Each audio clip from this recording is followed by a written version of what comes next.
Today I'm loading the freeze dryer. This is kale.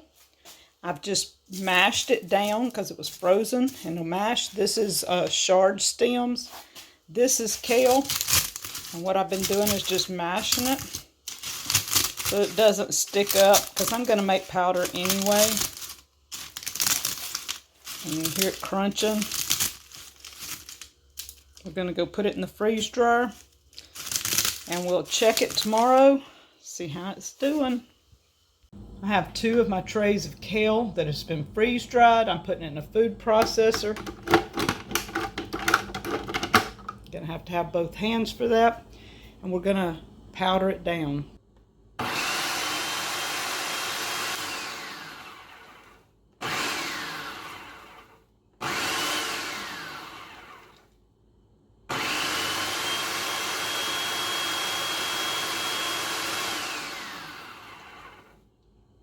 Okay, I'm not sure. It's kind of powdery. Let's see what it looks like.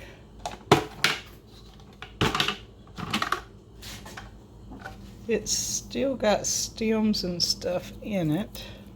I did not chop down. But they will just go,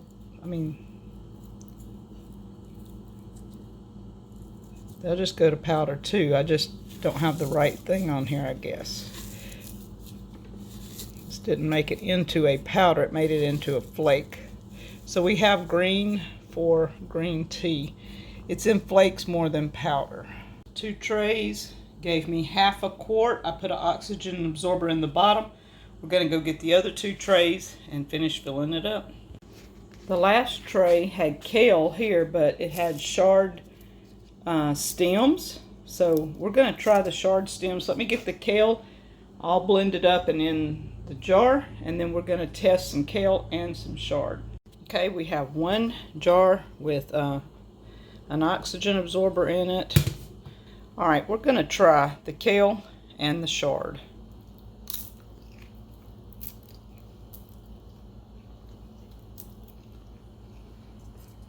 Not bad.